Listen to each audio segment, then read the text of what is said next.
Hello friends, welcome to கோப்பூஸ் kitchen. இன்றைக்கி வீடியோவில் நம்ம என்ன ரெசிபி பார்க்க போகிறோம்னா ஸ்டார்டர் தான்.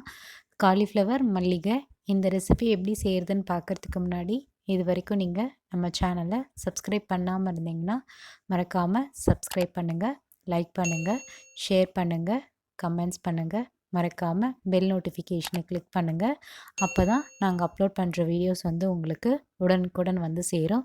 வாங்க இந்த காலிஃப்ளவர் மல்லிகை எப்படி செய்கிறதுன்னு பார்க்கலாம். கிச்சனுக்குள்ளே போகலாம். ஃபஸ்ட்டு மிக்சர் ஜார் எடுத்துக்கலாம். மிக்சர் ஜாரில் ஒரு கைப்பிடி அளவு பார்த்திங்கன்னா கொத்தமல்லி எடுத்துக்கணும். உங்களுக்கு எந்த அளவு தேவையோ அந்த அளவு சேர்த்துக்கோங்க. நான் 1/4 கட்டு அளவு சேர்த்துக்கிறேன்.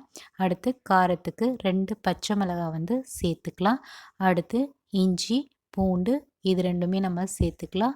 இஞ்சி பார்த்திங்கன்னா சுண்டு விரல் சைஸ் எடுத்துகிட்டு சின்ன சின்னதாக கட் பண்ணி சேர்த்துக்கிட்டேன். அப்புறம் 10லேருந்து 12 பல் பூண்டு உரித்து சேர்த்தாச்சு. கொஞ்சமாக தண்ணியை சேர்த்துட்டு மிக்சர் ஜாரில் நல்லா மைய அரைச்சி எடுத்துக்கலாம். இப்போ நல்லா அரைச்சி எடுத்து ஓரமாக வச்சிடலாம். அடுத்து நம்ம காலிஃப்ளவர் வேக வைக்கலாம். கேஸ் ஸ்டவ் ஆன் பண்ணிவிட்டு பாத்திரம் வச்சாச்சு. பாத்திரத்தில் 1/2 லிட்டர் அளவு தண்ணியை சேர்த்துக்கலாம். சேர்த்துட்டு 1/4 கிலோ அளவு நான் காலிஃப்ளவர் எடுத்துக்கிறேன். அது இந்த தண்ணியில் நல்லா ஒரு கொதி அளவு வேக வைப்போம். அப்போ தான் இந்த காலிஃப்ளவரில் இருக்க புழுலாம் நல்லா செத்து போயிடும் இந்த சுடு தண்ணி நல்லா வேக வைக்கிறப்போ. அடுத்து கொஞ்சமாக உப்பு சேர்த்துக்கலாம். சேர்த்துட்டு இதை நல்லா ஒரு கொதி வரட்டும். இடையிடையே நீங்கள் மிக்ஸ் பண்ணி விடுங்க இந்த காலிஃப்ளவரை. அப்போ தான் ஈவனாக நமக்கு வெந்து வரும். இப்போ பாருங்கள் நல்லா கொதிக்க ஆரம்பிச்சிருச்சு இந்த காலிஃப்ளவர். இன்னும் ஒரு 2 நிமிஷத்தில் இது தயாராகிரும். நல்லா கொதிச்சு வந்துருச்சு. இது கரெக்டான ஸ்டேஜு. இப்போ கேஸ் ஸ்டவ் ஆஃப் பண்ணிவிட்டு நல்லா ஆற வச்சுட்டு நம்ம வடிகட்டி எடுத்து நல்லா வடித்து எடுத்துக்கலாம். கொஞ்சம் கூட தண்ணி இல்லாமல் வடிகட்டி எடுத்துக்கலாம் இந்த காலிஃப்ளவரை. இப்போ இதை ஓரமாக வச்சிடலாம். மிக்சிங் பவுல் எடுத்துகிட்டு வடிகட்டி வச்சுருந்த காலிஃப்ளவரை சேர்த்துக்கலாம். சேர்த்துட்டு கார்ன்ஃப்ளவர் மாவு 1 டேபிள் ஸ்பூன் சேர்த்துக்கலாம். அடுத்து அரிசி மாவு 1 டேபிள் ஸ்பூன் சேர்த்துக்கலாம்.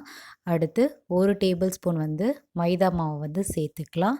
அடுத்து நம்ம அரைச்சி வச்சுருந்த கொத்தமல்லி பேஸ்ட்டு 2 டேபிள் ஸ்பூன் சேர்த்துக்கலாம். அடுத்து ஒரு பெரிய எலுமிச்சை பழத்தை நம்ம சாறாக புழிஞ்சி சேர்த்துக்கலாம். அடுத்து தேவையான அளவு உப்பு சேர்த்துக்கலாம். உங்களுக்கு சுவைக்கு தகுந்தாற்போல் நீங்கள் உப்பு சேர்த்துக்கோங்க.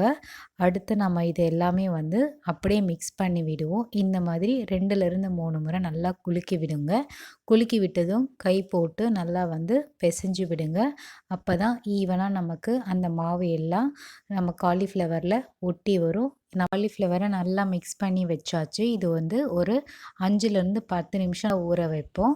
நல்லா ஊறின பிறகு எடுத்து பார்க்கலாம். நல்லா ஊறி வந்துடுச்சு. இதை பொரித்து எடுத்துக்கலாம். கேஸ் ஸ்டவ் ஆன் பண்ணிவிட்டு கடாயை வச்சுட்டேன். கடாய் நல்லா சூடாகட்டும். சூடான பிறகு பொரிக்கிறதுக்கு தேவையான அளவு எண்ணெயை சேர்த்துக்கலாம். எண்ணெய் நல்லா காயட்டும். அது வரைக்கும் நம்ம வெயிட் பண்ணுவோம். இப்போது எண்ணெய் காஞ்சிருச்சான்னு செக் பண்ணி பார்ப்போம். ஒரு சின்ன காலிஃப்ளவர் போட்டு பார்க்கலாம். இது நல்லா பொரிஞ்சு வந்ததும் நம்ம மிக்ஸ் பண்ணி வச்சுருந்த காலிஃப்ளவரை எண்ணெயில் சேர்த்துக்கலாம். கொஞ்சம் கொஞ்சமாகவே நம்ம காலிஃப்ளவரை சேர்த்துக்கலாம். அடுத்தடுத்த பேட்சாக ரிமைனிங் காலிஃப்ளவரை பொரித்து எடுத்துக்கலாம். இப்போ பார்த்திங்கன்னா 5லேருந்து 7 காலிஃப்ளவரை நான் எண்ணெயில் போட்டுட்டு நல்லா பொரித்து எடுத்துக்கிறேன். இது எண்ணெய் பார்த்திங்கன்னா நல்லா சலசலப்பு வரும். நம்ம போட்டதுமே சலசலப்பு கம்மியான பிறகு தான் நம்ம பொரிஞ்சதும் எடுத்து ஒரு பிளேட்டில் ட்ரான்ஸ்ஃபர் பண்ணணும். இப்போ பாருங்கள் நல்லா திருப்பி விடுவோம். ஈக்குவலாக நமக்கு வெந்து வரணும். இந்த காலிஃப்ளவர் பார்த்திங்கன்னா நல்லா சலசலப்பாக வேகுது. இப்போ காலிஃப்ளவரு இப்போ நம்ம திருப்பி போட்டுக்கலாம். ஈச் அண்ட் எவ்ரி காலிஃப்ளவர் பார்த்திங்கன்னா நல்லா வெந்து வரணும். நல்லா கிறிஸ்பியாக இருக்கும். அப்போ தான் காலிஃப்ளவரை இது செய்கிறப்போ நீங்கள் மீடியம் ஃப்ளேம்லேயே வச்சு செய்யுங்க. அப்போ தான் நமக்கு ஈவனாக வெந்து வரும். இப்போ நல்லா வெந்துருச்சு. இப்போ ஒரு பிளேட்டில் ட்ரான்ஸ்ஃபர் பண்ணிக்கலாம். நம்ம பொரித்து வச்சுருந்த காலிஃப்ளவர்ஸ் எல்லாமே ரிமைனிங் காலிஃப்ளவரை பொரித்து எடுத்துக்கலாம்.